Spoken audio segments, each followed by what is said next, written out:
What if you could build a mind that was so strong, nothing, and I mean nothing, could break you emotionally?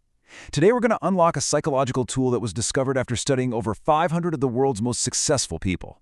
This is the secret to emotional invincibility. All right, let's dive in. Now, I know what you're thinking.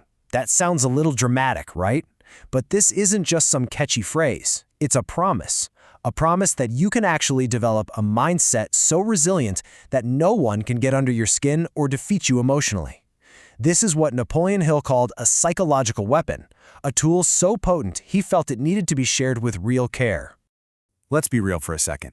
Has your whole day ever been completely ruined just by an unanswered text message? Or have you felt that little sting when a post doesn't get the likes you thought it would? Maybe when someone kind of scoffs at your dreams, you start to second-guess yourself. If any of that sounds familiar, you are definitely not alone. But here's the hard truth. You're letting things you can't control dictate how you feel inside. Today, we're going to learn how to take that control back. Okay, so Napoleon Hill spent 25 years, think about that, a quarter of a century, studying over 500 self-made millionaires. We're talking about the titans, Andrew Carnegie, Henry Ford, Thomas Edison. He didn't just send them a survey, he lived with them, ate with them, and basically documented their every move. And what he found was something nobody expected. You know, it wasn't some superhuman talent or just getting lucky that set them apart. It was this one single trait, an unshakable mind. It was like they had an internal switch for their emotions. You could insult them, and they'd just smile. You could reject their biggest idea, and they'd just pivot to the next move. Failure? That was just a lesson. They simply refused to let the outside noise mess with their inner focus. But here's the thing.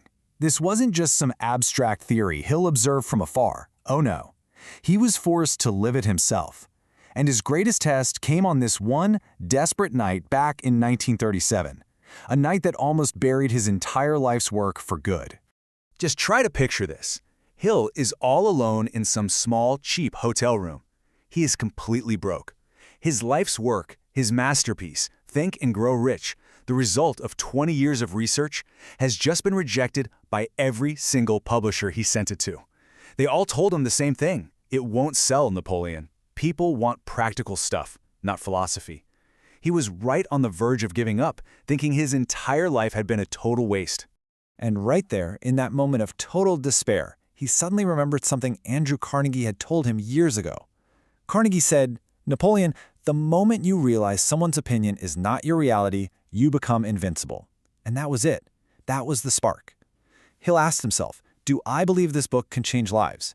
And the answer was a powerful, absolute yes. So why was he letting a publisher's opinion become more real than his own conviction? That night, he made a decision. He was going to stop accepting the reality other people were trying to force on him. And the result? Well, Think and Grow Rich went on to sell over 100 million copies. If he had let those rejections become his reality, that number would be a big fat 0. So, the big question is, how do we build this unshakable mind for ourselves? Well, Hill didn't just write down the theory, he collected the practical, everyday techniques these titans actually used. Let's break down the first one. All right, our first technique comes from John D. Rockefeller, and the story behind it is just incredible. Hill was sitting in Rockefeller's office when an assistant bursts in, totally panicked, with terrible news. A multi-million-dollar deal had just collapsed. Hill braced himself for an explosion, but instead Rockefeller just calmly closed his eyes for a second, opened them, smiled, and said, "All right, what's next?"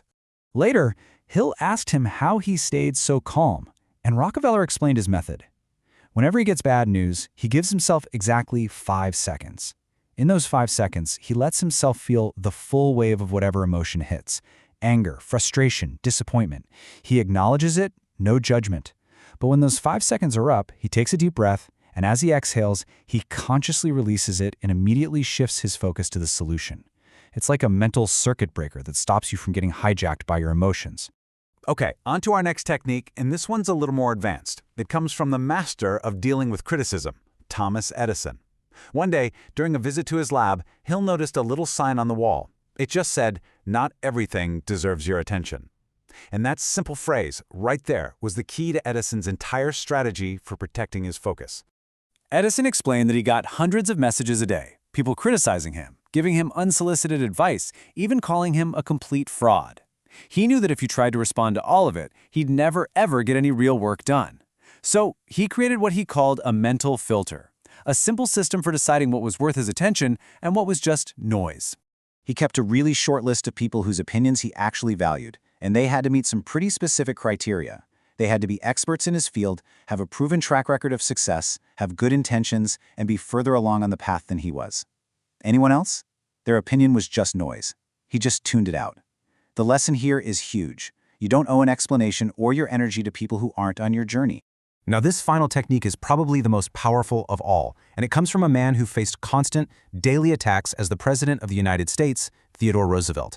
And his secret wasn't about winning every single fight. It was about choosing which fights were actually worth his energy in the first place. Roosevelt told Hill that he only engaged in battles that moved his core mission forward.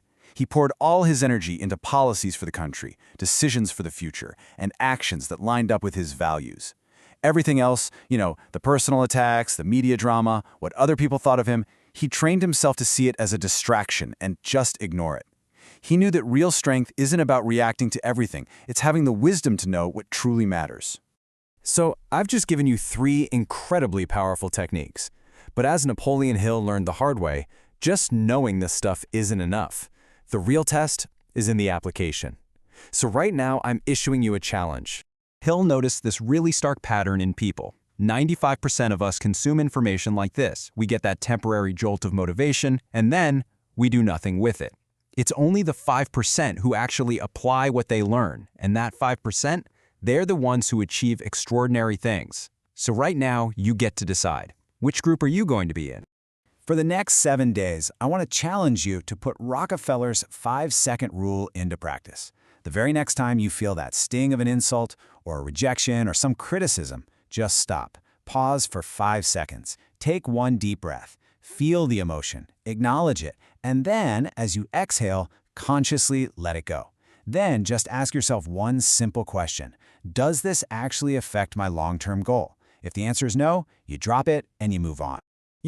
That lesson Hill learned in that lonely hotel room is a lesson that all of us have to face at some point.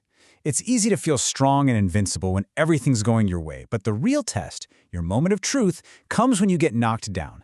And in that moment, are you going to apply what you've learned here today, or are you going to let someone else's opinion become your reality? The choice is yours.